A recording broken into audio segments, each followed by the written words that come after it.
mengi mengi kwa Yesu. Makofi mengi mengi. Haleluya. Endelee kukaa tukimtukuza Yesu. Bwana Yesu asifiwe. Nafurahi sana, nashukuru kuona jinsi mlivyokuja na furaha na tabasamu ambayo Bwana ameweka kwenye nyuso zenu au nyuso zetu. Asile tu hatuna lingine la kumwambia Bwana tunatambua. Na Bwana asante kwa sababu ameendelea kutusaidia siku zingine kwenye mwaka huu mpya.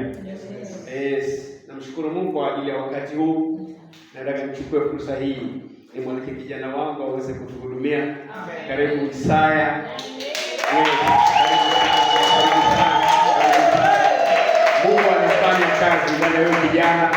Kuna kitu ambacho Mungu anaendelea kufanya ndani ya huyu kijana, na ninamshukuru Mungu na napenda kukipa nafasi ili kizidi kutoka na endelee kukua katika huduma. Karibu mwanangu.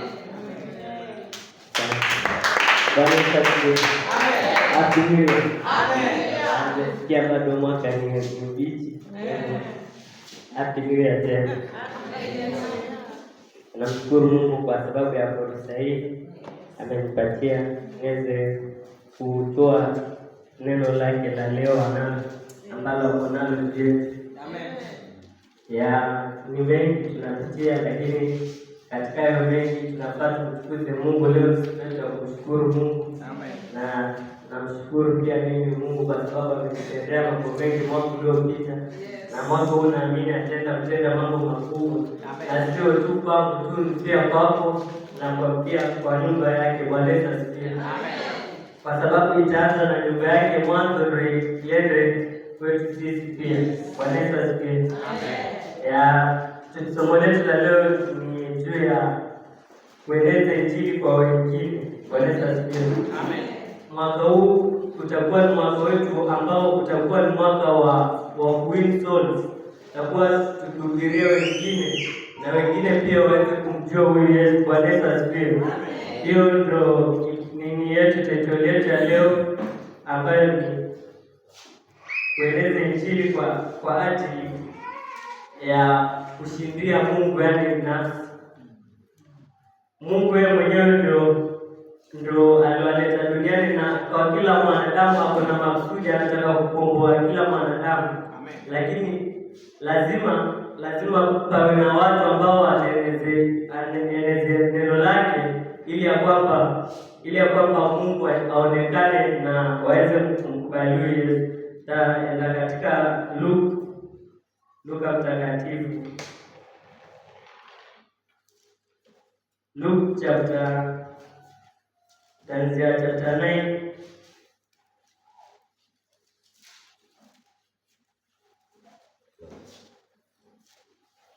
Ewe Mungu wa ajabu, unafanya maajabu pale ninaposhindwa, unafanya mwenyewe. Ewe Mungu wa ajabu, unafanya pale ninaposhindwa, unafanya mwenyewe. Wewe Mungu wa ajabu, unafanya maajabu pale ninaposhindwa, unafanya mwenyewe. Mungu wa ajabu, unafanya maajabu pale ninaposhindwa,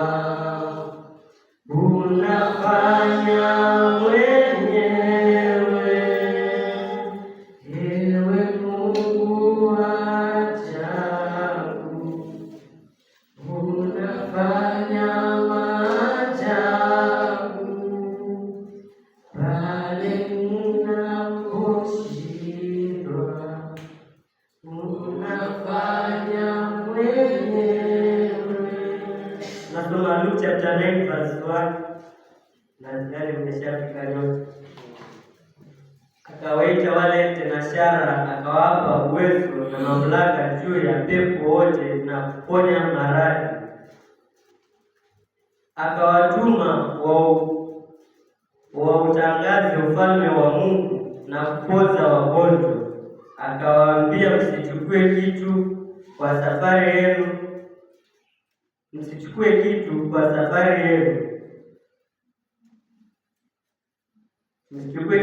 safari yenu, fimbo wala mkoba wala mkate wala kanzu mbili, na nyumba yoyote mtakayoingia kaeni humo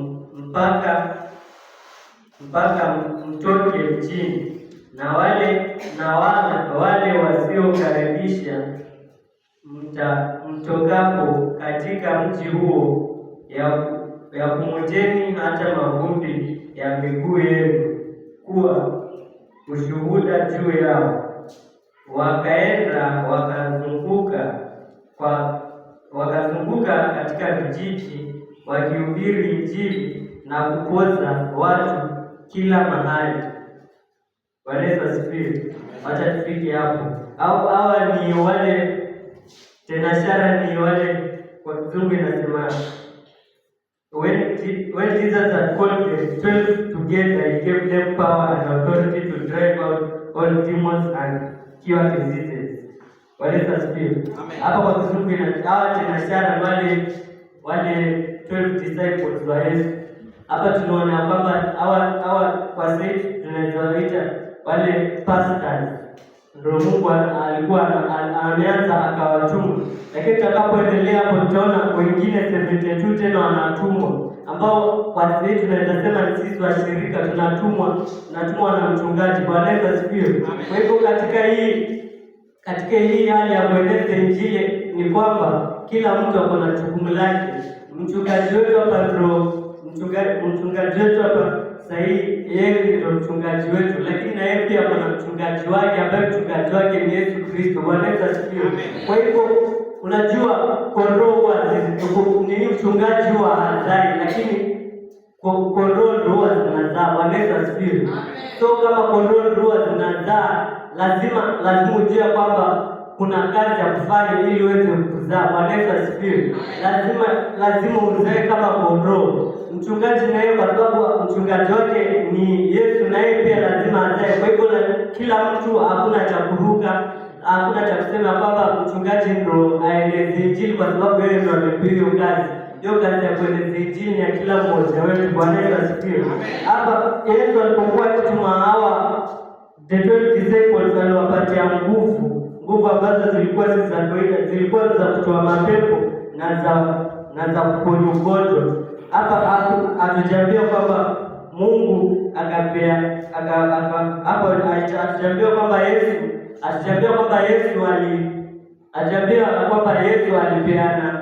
alipeana nguvu za kuombea magonjwa. Tunaambiwa kwamba Yesu alipeana nguvu za kuponya. Yaani unaponya, si eti unaombea ugonjwa ufanye nini, unaombea ugonjwa upone. Bwana Yesu asifiwe. Kwa hivyo Mungu ametupatia nguvu za kuponya magonjwa. Bwana Yesu asifiwe. Kwa nini akatupea nguvu? Kwa nini akatupea nguvu za kuponya magonjwa? Hii kwa sababu magonjwa yatokana na Mungu. Bwana Yesu asifiwe. Magonjwa ya aina yote, magonjwa ya kila aina yanatokana na Shetani. Kila magonjwa yanatokana na Shetani. Kwa hivyo ikiwa uko na ugonjwa wote, jua hii si haijatokana na Mungu. Hiyo ni kazi ya Shetani, na kama mahali kuna Mungu lazima kazi za Shetani lazima zitavunjwa. Bwana Yesu asifiwe. Hata ndio maana Mungu akatupatia hizo nguvu za kutoa mapepo na za kuponya magonjwa. Bwana Yesu asifiwe. Twende verse 10, Luke chapter 10.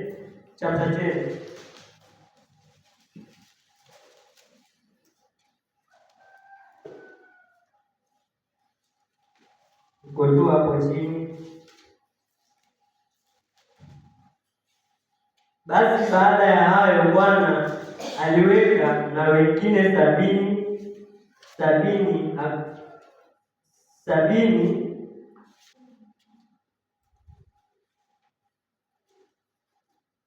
Basi baada ya hayo Bwana aliweka na wengine 70 akawatuma wawili wawili wamtangulie kwenda kila mji na kila mahali alipokusudia kwenda mwenyewe.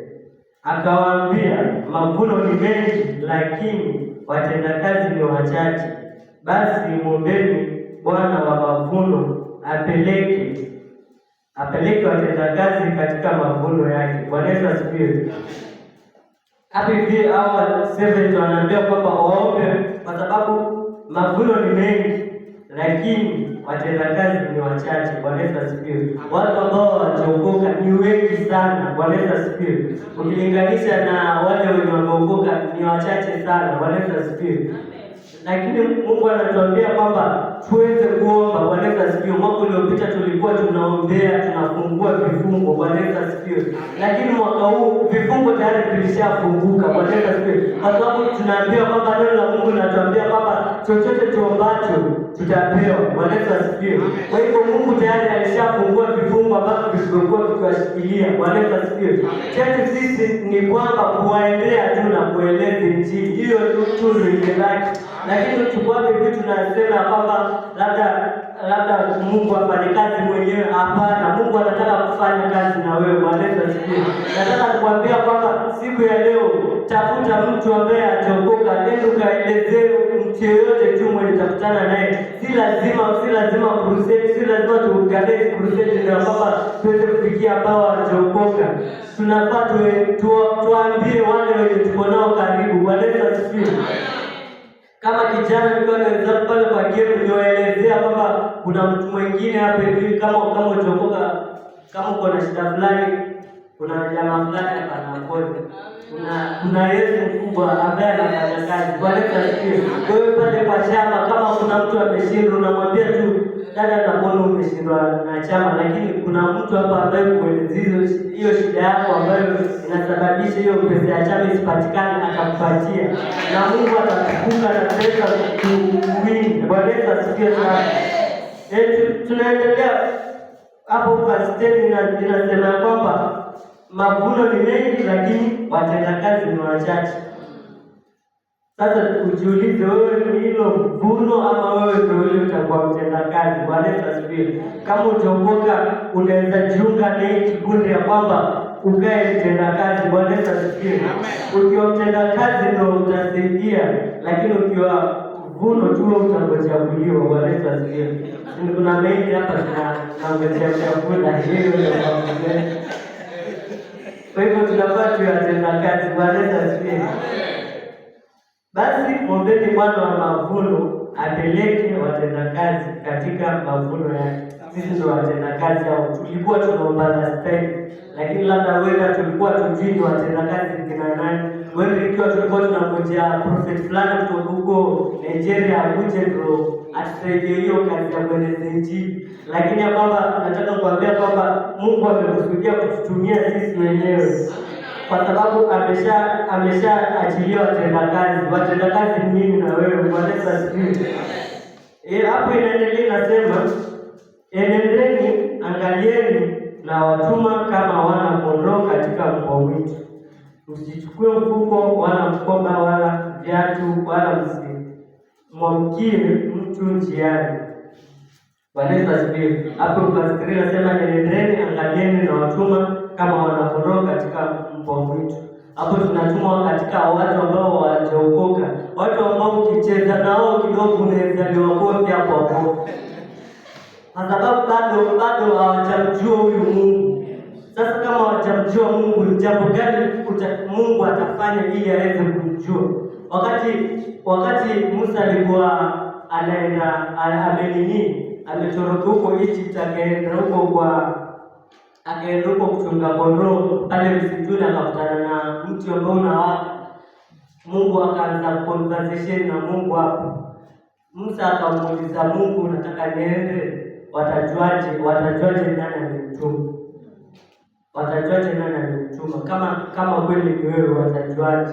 Mungu akamwambia hapo, ingawaje Musa alikuwa na matatizo yake mengi, akayasema pale, na Mungu akampatia suluhisho, lakini bado akuuliza nitafanyaje ili waweze kuamini. Musa akaambiwa na Mungu pale, waweza weka fimbo yako chini. Akaweka fimbo yake chini yenye alikuwa nayo, ikageuka nyoka. Akashangaa na yeye akaangalia. Akaambiwa sasa, chukua fimbo yako. Akachukua ile nyoka. Imagine sasa wewe unaambiwa weka fimbo yako, ghafla umeona imegeuka nyoka, utafanya nini sasa? Alafu naambiwa tena chukua hiyo fimbo yako tena, chukua hiyo nyoka hapo chini.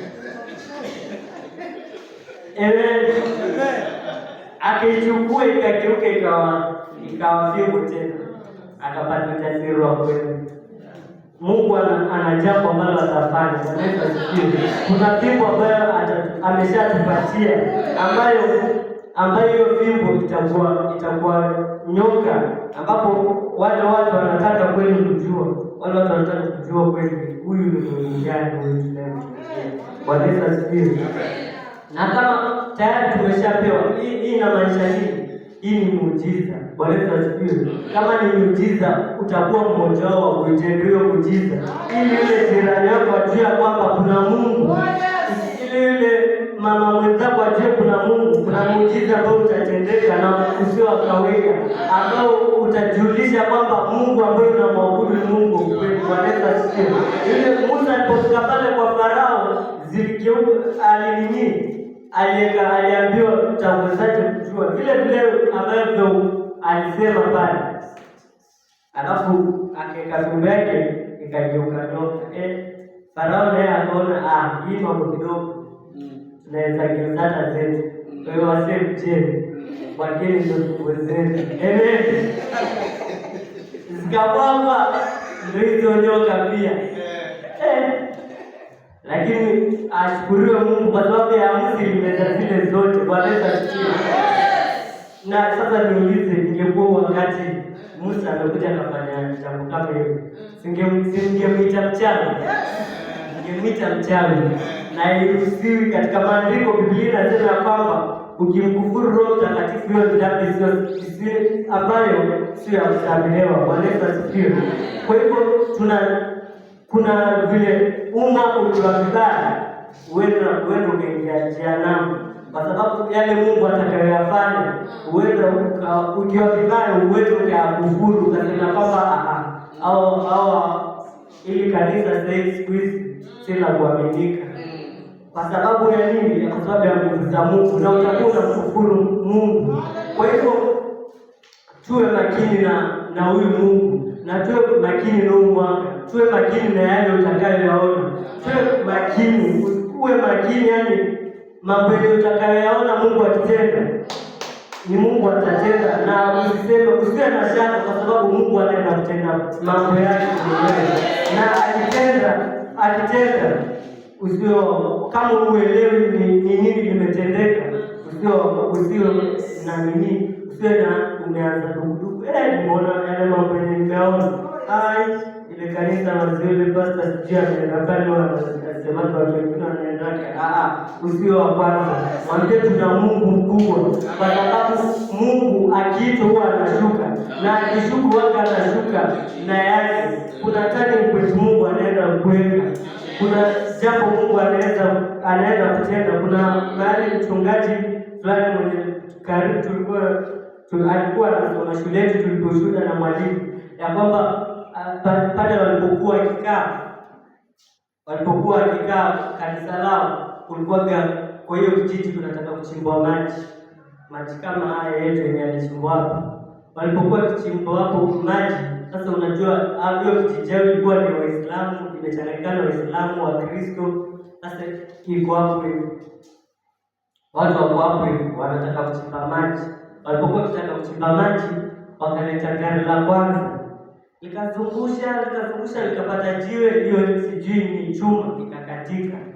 Wakaleta chuma nyingine tena, wakaeka hiyo, ikazunguka hivyo ikakatika. Au watu wa kuchimba maji wanasema kwamba hapa hivi hatuwezi kuendelea kuchimba maji hapa, kwa sababu tunaingia sana, hatuchimbi hayo maji sisi, tunaenda zetu. Sasa au kijiji kikakutana, kikaanza kusema, kikaanza kuambiana tutafanya nini? Tumejaribu hivi, lakini maji hayatoki, chuma zinakatika, tutafanya nini? Sasa unajua kuna hiyo ndugu zetu hapo wengine wakafanya yale yao yote, walipofanya wakasema endelee kuchimba, wakajaribu tena, ikavunjika, ikawa tena hakuna kitu kingine hapo tena. Hata tena wakaleta nini? Wakaambiana sasa tumeshindwa, tutaenda kwa mganga sasa. Sasa wakashangaa mama mmoja hapo, akasema kama kwa mganga mimi siendi. Akaenda zake, akataka kwenda zake, lakini hao wengine wakamuuliza wewe unataka maji? Akasema mimi nataka maji, lakini kama kwenda kwa mganga akae. Sasa suluhisho utatupatia suluhisho gani? Wakasema mimi niko na mchungaji wangu, Bwana Yesu asifiwe. Mimi niko na mchungaji wangu ambaye nikienda kwake, tukienda tukiomba, mchungaji tukimwita akiomba, naamini kwamba hiki kisima kitachimbika na watu watapata maji. Amen. Bwana Yesu asifiwe. Sasa wakaenda usiku huo ulikuwa ni usiku. Sasa watu wakakutana hapo kwa kijiji, wakaenda hiyo masaa kwa huo mchungaji wake. Sasa ni mchungaji wake jipi huyo. Haya, wakafika huko, wakafika kwa mchungaji. Alipofika kwa mchungaji anashangaa, nani hao wanakuja wengi? Kwa sababu ni kijiji chote, kwa sababu si watu wanataka maji. Sasa wakakuja, wakafika hapo, yule mama mshiriki kwa hiyo kanisa akamwelezea mchungaji. Mchungaji akatoka kuongea nao, akasema kwamba nyinyi endeni, tunakuja. Mchungaji akaingia, akaanza kuomba mpaka kasikia tunaweza. Sasa wale wengine ndio walikuwa wametangulia, mchungaji alikaa hapo, aliomba karibu ya masaa mengi yani. Sasa wale kijiji huko kwa maji na maji, imagine mpaka usiku wanamngojea mchungaji, kwa sababu ya nini? Wameambiwa kwamba yeye ana hizo nguvu za kuombea na kuvunja hapo hayo madhabahu na maji yapatikane. Mchungaji akakuja akaomba mahali hapo na maji yakapatikana. Bwana Yesu asifiwe. Na maji yalipopatikana hapo, kwa hiyo kanisa lipate heshima ya ajabu. Bwana Yesu asifiwe. Mungu huu mwaka ataenda kutupatia heshima ya ajabu, kwa sababu ukimtumainia Mungu na ukiwa tayari atafanya mambo yake yeye mwenyewe. Bwana Yesu asifiwe. Wako ujao tutakuwa tunashukuru mambo kama haya, tutakuwa tu yani mshukuru zaidi ya yale yametenda ule mwaka uliopita. Bwana Yesu asifiwe. Tunaendelea hapo verse nini? Wacha tuende mpaka verse 6. Na kiyomo wana wa amani yenu itakaa juu yao. Na ikiwemo mwana wa amani yenu itamkalia, la huyo hayumo, amani yenu itarudi kwenu.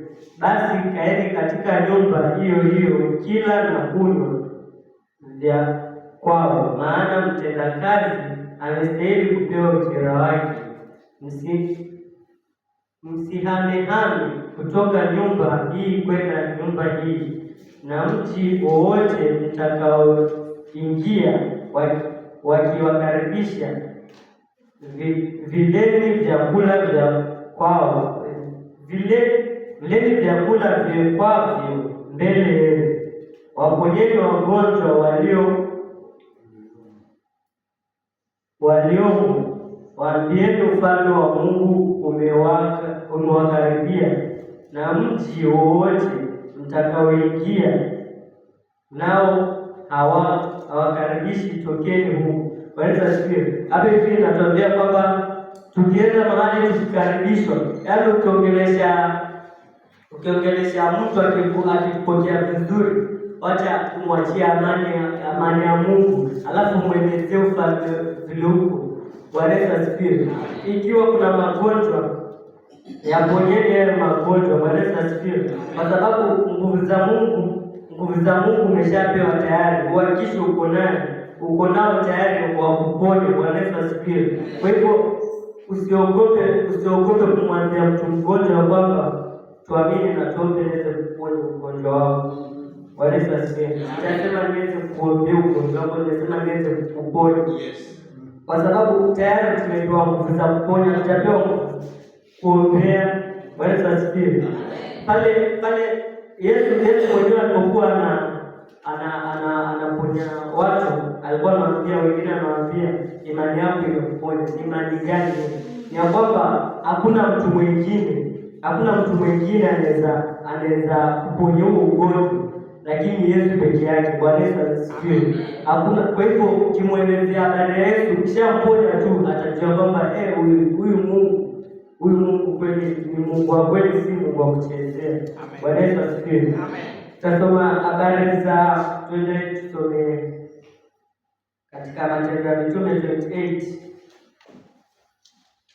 28 kuanzia mstari wa kwanza.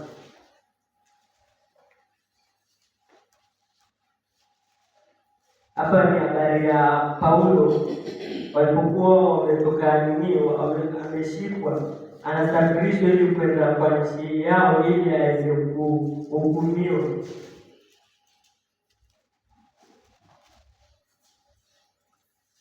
Zaidi ya fahamu zangu, ewe Mungu wa ajabu, unafanya maajabu pale ninaposhindwa, unafanya mwenyewe, ewe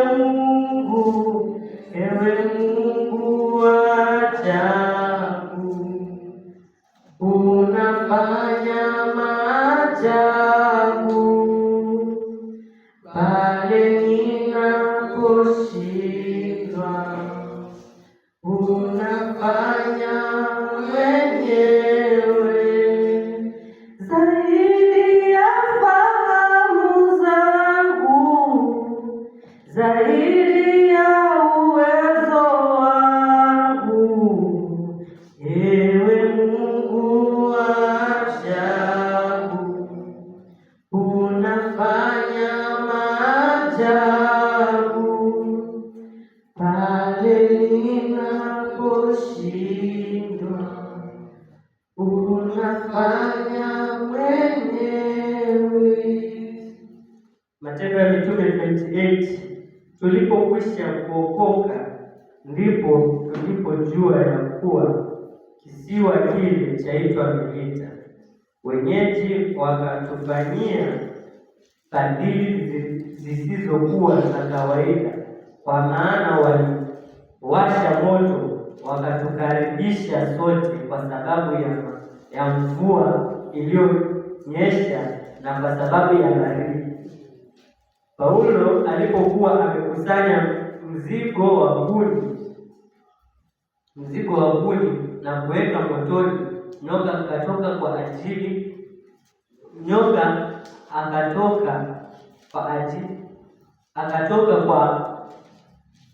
ajili ya ule moto. Paulo alipokuwa amekusanya mzigo wa kuni na kuweka motoni, nyoka akatoka kwa ajili ya ule moto, akamzonga mkononi.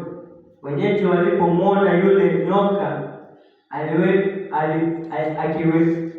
akilewalewa mkononi, wakaambiana, akosi mtu huyu ni muuaji, ambaye ijapokuwa ameokoka katika bahari, haki haimwachi kuishi. Bwana asifiwe. Hapa tunakwambia kwamba Paulo alikuwa ameshikwa, kwa hivyo alikuwa masoldiers na wafungwa wenzake. Msomapo Matendo ya Mitume hapo 27 hapo utaona walikuwa watu wangapi katika hiyo meli ambayo walikuja nayo.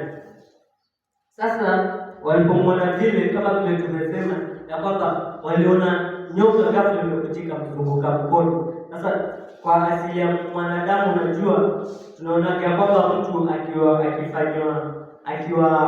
mtu akiwa kwa mabaya, huenda labda amekosea Mungu, huenda labda alikuwa mtu mbaya, huenda ni mtu mbaya. Kwa asili ya mwanadamu yote hivyo ndio iko tu. Ukiona mtu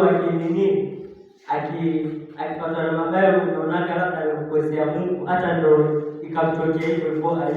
Ayubu ilimtokea hivyo, wale marafiki zake waliona labda amemkosea Mungu ama nini hivyo. Kwa Paulo ndio ilifanyika hivyo. Sasa Paulo alikuwa amekusanya mzigo wa kuni hapo. Sasa wamevuka mto na mvua imenyesha, walikuwa wamekiwa na baridi, wakaona wale wenyeji wakakaribisha vizuri, wakawasha moto. Sasa Paulo hapa hivi anatuonyesha kwamba anashughulika na yeye ili moto usizime. Bwana asifiwe. Akaleta kuni hapo, kumbe kwa hizo kuni kulikuwa na nyoka kama mkono. Acha tuangalie kama huyu nyoka alimuua Paulo ama vipi.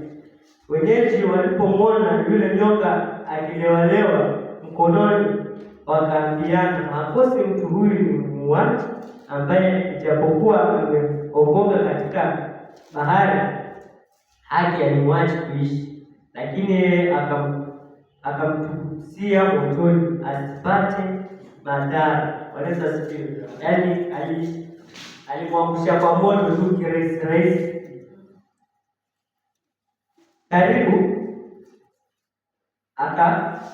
lakini yeye akamtukusia motoni asipate madhara. Wakadhani ya kuwa atavimba au kuanguka chini kwa kufa ghafla, na wakiishi kumwangalia sana na kuona kwamba alipati dhara lolote, wakageuka wakasema kwamba yeye ni Mungu. Bwana asifiwe. Ya kwamba waliona vile anashangaa, huyo nyoka lazima alikuwa nyoka hatari sana, sababu alikuwa anamwangalia huyu jamaa, acha tuone kama atastahimili hiyo sumu ya nini, ama anajifanya mwanaume. Unajua sometimes wanaume hatukubaliki, hata kama tunaongea tunajaribu kuvumilia tu ili tuonekane tuko strong. Sasa wewe ndio alikuwa anaona kwamba huyu mwanaume, acha tuone kwa mwanaume wake utamfikisha. Naye ataambia kwamba ni mwananyoka, tumtibu, tuko na dawa, ametukusia tu kwa moto hapo, acha tuone atatabebwaje.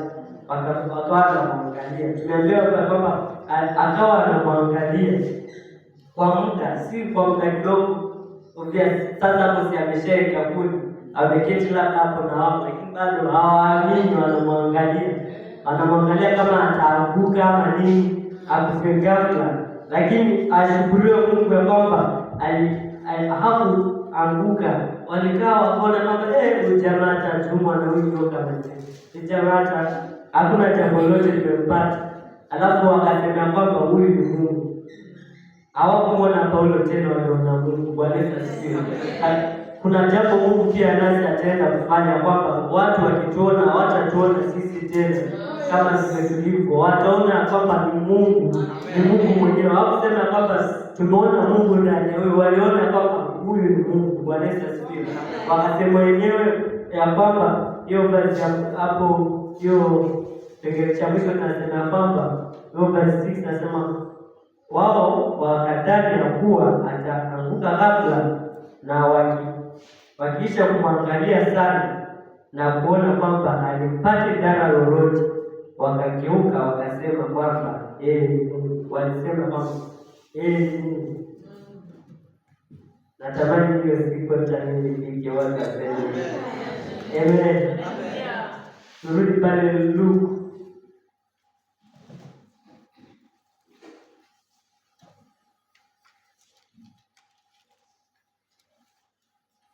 Luke chapter 10. Lakini sasa ikifikia wakati kama huu, sasa utakujisikia wewe mwenyewe unajisikia, je, utasema kweli mimi ni Mungu basi, ama utampatia Mungu shukrani? Mungu pia anaangalia na kwamba ikifikia wakati kama huu, ya kwamba unafaa kuambia kwamba hebu mwanzo tuendelee hiyo matendo kwenye matendo yale yalitendeka, sababu inakaa tamu sana kiendeleza kidogo tu. Kwa hiyo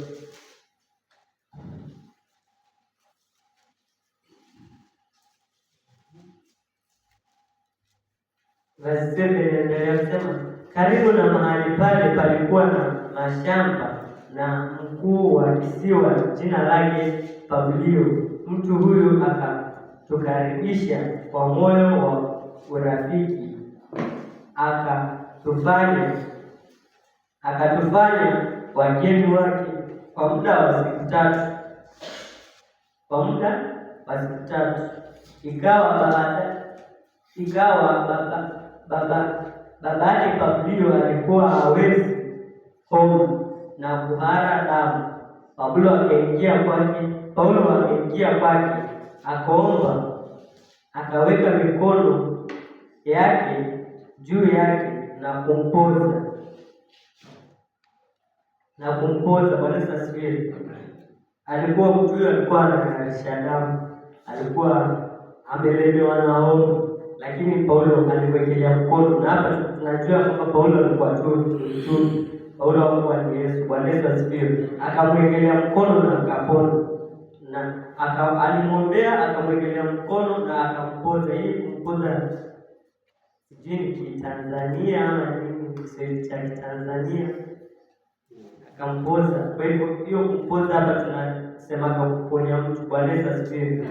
Sasa akamponya. Sasa unajiuliza, kumwekelea mtu mkono na anapata uponyaji, kwani hizo nguvu za nani? Bwana asifiwe. Hizo ni nguvu za Mungu tu pekee yake alizitumia hapo na akapata kupona. Bwana asifiwe.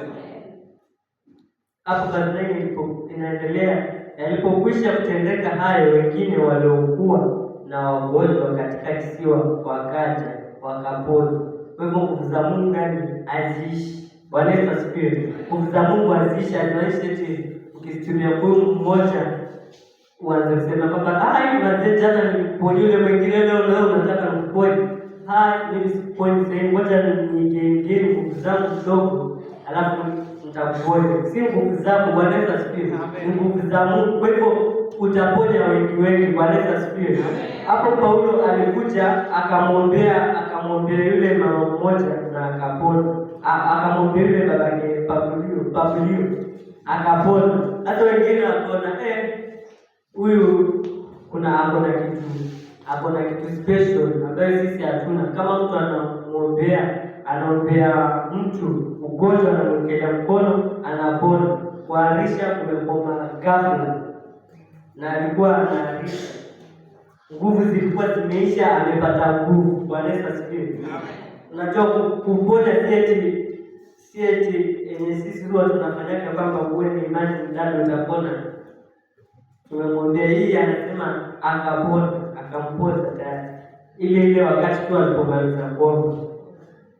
Huenda tutafikia hiyo hatua, lakini Mungu nasikia kwamba anatuambia kwamba hiyo itatendeka mwaka huu. Bwana asifiwe. Huenda si sahihi, huenda si kesho ama nini, lakini mwaka huu kuna jambo lazima litatendeka. Mungu atafanya jambo. Amen. Unajua Biblia inasema kwamba kila mtu amepewa karama yake. Kuna mwingine amepewa karama ya uponyaji, karama ya nini, ya mwalimu. Ikiwa uko ni karama ya uponyaji, mwambie Mungu akufunulie, akuonyeshe, ili tusiwe tukibaki na magonjwa yetu. Bwana asifiwe. Ili na wewe uweze kuponya. Bwana asifiwe. Lakini tunaamini kwamba sote hii, kwa sababu Mungu ametuhimiza sote twende tufanye kazi yake na ameshatupea kazi, nguvu za kuponya. Anza na wewe ndio umepewa hiyo karama. Usiache kusema kwamba imepewa dada Mary ama nani. Wewe ndio umepewa. Bwana asifiwe. Na uitendeshe kazi ama ichukuliwe ipatiane mimi. Bwana asifiwe. Sasa turudie Luke chapter 8.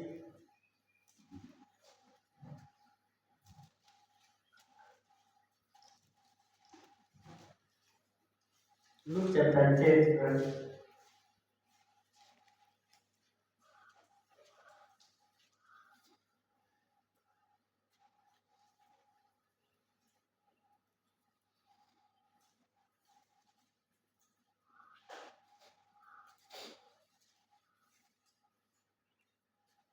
tuendelee na 16.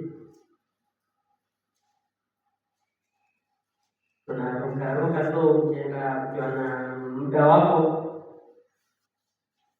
kuanzia kesho Monday ama kuanzia Mateo usomee, lakini siku ya kuanzia 14 watu tuanze 16.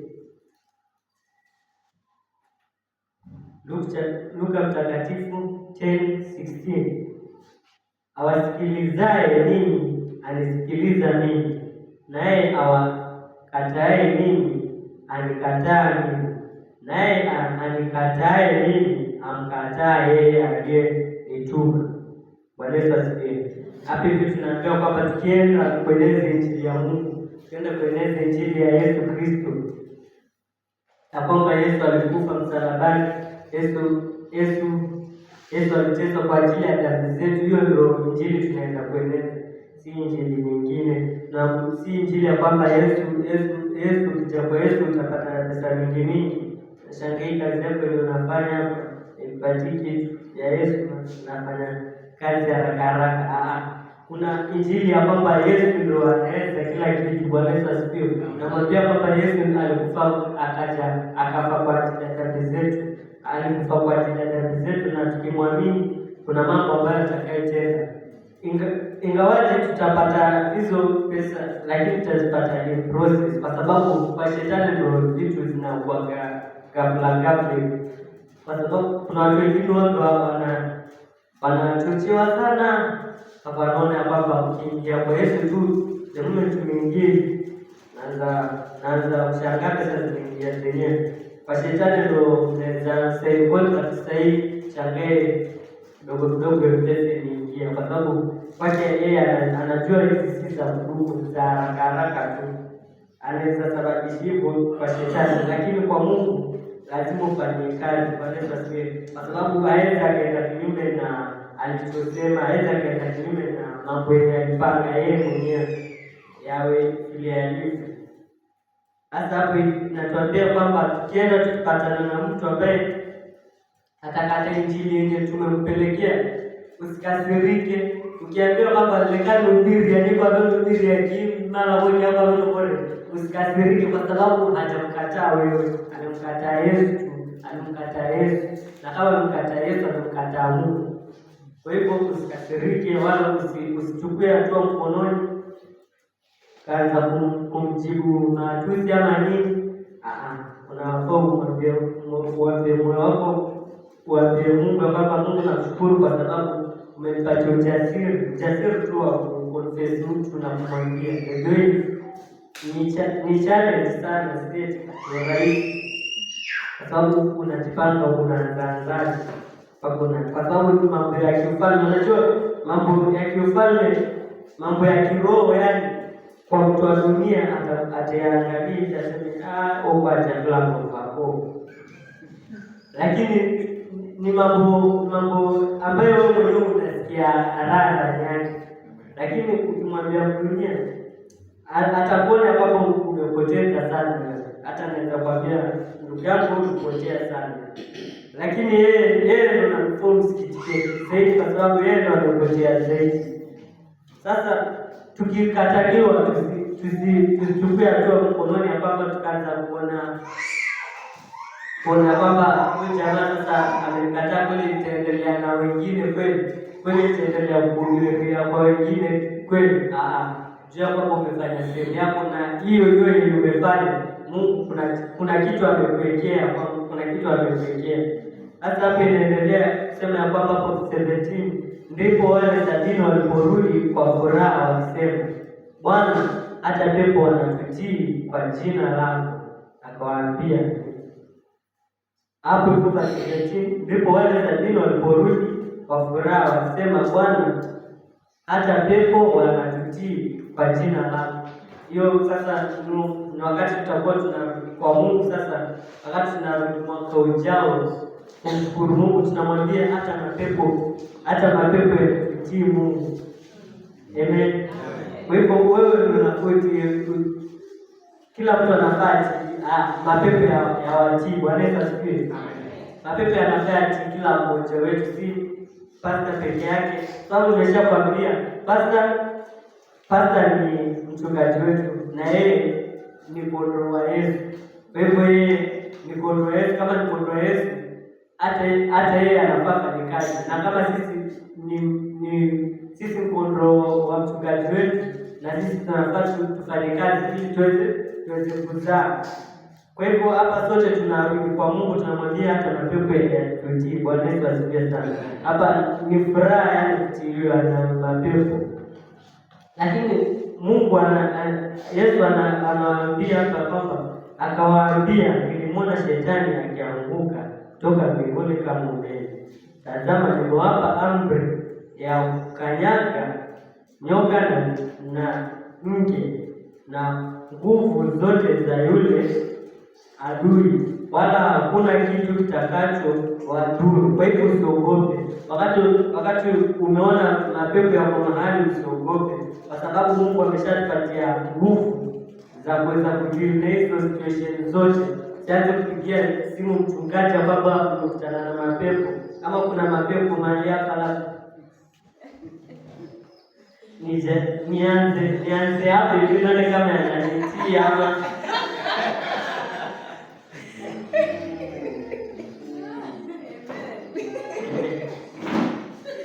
lakini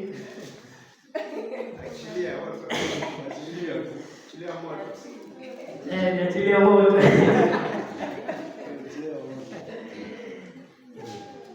Moto tayari tuko kama hiyo kwa nuru ya Amen.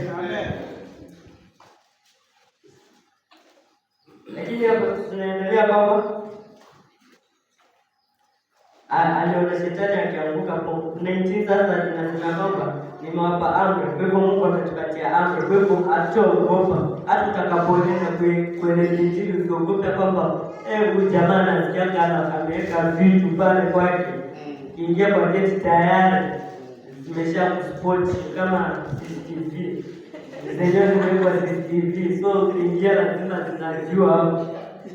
Lakini zitajua kwa sababu kuna nguvu isi ya kawaida imeingia. Kwa hivyo lazima zijue, hata kama wengine zinatoka vile zimeingia, lakini wewe ukiingia zitashangaa, zitaanza mwanzo kumsumbua mwenye hizo vitu zenye ameweka, na utaweza kumwelezea Injili ya Yesu, ama ikiwezekana kufukuza ina shida, kwa sababu kila mtu na yake yenye amejipangia mwenyewe. Najua mtu anajipangia mwenyewe, usiseme kwamba umepangiwa na Mungu. Mungu ndio anatupangia, lakini wewe ametupangia mambo mazuri, lakini wewe lazima ujipangie mambo mabaya. Nasema nataka kuokoka kwa wakati wa Mungu. Mungu amekupangia uokoke sasa, hiyo unasema unataka kuokoka kwa wakati wa Mungu. Wakati wa Mungu ni upi sasa? Unataka ujipangie, hiyo ndio unajipangia mambo yako mwenyewe, kwa sababu Mungu ametupangia mambo mazuri. Lakini hapo pia kwa kufurahi kote, Yesu anawaambia hapo verse 20, lakini msifurahi kwa vile pepo wanavyowatii, bali furahini kwa sababu majina yenu yameandikwa mbinguni. Bwana Yesu asifiwe. Tutakapofanya hizo zote, tutakapoeneza Injili kwa wengine, tutakapoongezeka mahali hapa, mwili wa Kristo utakapoongezeka, na tutakapotiwa, mapepo atakapotutii, wagonjwa watakapopona, kufurahi, msikose kufurahi, kwa sababu hiyo ni tu Mungu ameweka, kwa sababu kila kitu kina wakati wake. Na kama tutafurahi, tusisahau kwamba tufurahi kwa sababu zina majina yetu yanawekwa kwenye kitabu cha uzima. Ina maana gani? Tunaweza fanya miujiza, tunaweza ombea wagonjwa wapone, tunaweza kufufua hata wafu, lakini kama majina yetu hayajaandikwa mbinguni, itakuwa ni kazi bure tumefanya. Na kama ni kazi bure, unajua tutaenda jehanamu. Wengine huko wenye uliwaponya unaona wanaenda mbinguni. Sasa imagine unaona wenzako wenye umemhubiria anakuuliza vipi bro? Vipi bro? Unaenda wapi? uchungu sana. So tunafaa tuchunge zote uende tuingie mbinguni, na pia ya ufanye kazi ili hata at least ukiingia mbinguni uwe na taji, sababu kuna kupeana taji huko mbinguni. Wakati wa kupeana taji ukifika, after hiyo nini unyakuzi utakapofanyika, unajua kuna wengine watakuwa wamebaki hapa duniani. Kama wewe hujakubali Yesu utabaki hapa duniani, lakini kama wewe utakuwa umekubali Yesu utakuwa umeendelea kupata pewe hizo taji. Hadi imagine unapimwa nini, kazi ya mkono yako inapimwa, alafu inateketea yote, kwa sababu inasema kwamba kazi za mikono yetu itapimwa na moto. Hata zile zitakazobaki ndio zitanini, ndio utapewa taji zake. Sasa kama wewe utafanya kazi yoyote, ni gani zitateketezwa? Mwana hakuna cha kuteketezwa, au utapewa useless kabisa. Hata yule mwingine at least zitachomeka, kwa sababu alifanya kitu alafu ujinga wake akaenda kutangaza. Na yule mama alikuwa na ugonjwa wa mnoma sana, alikuwa anatoa damu, aliendelea kutoa damu 10 years, lakini nilipomwombea za Mungu zikashuka na kapona. Huo ujinga tayari umeshapoteza. Ulikuwa umeandikiwa kitu pale mbinguni, lakini wakati wa kupimwa sasa ndio zitateketea hizo kazi, kwa sababu tayari umeshapata mavuno yako tayari hapa, sababu nimeelezea ile ndugu yako. Lakini ukibania, kama wengine wanavyosema, ukibania sio pesa, lakini ukibania nini hizo mambo yenye Mungu anakutumia. Wacha tu wengine waseme tu, lakini wewe usio wa kwanza kutacha mambo yako, sema mambo yako, lakini wacha watu wengine waseme juu yako, kwa sababu wakisema juu yako hapo wewe huna hatia yoyote.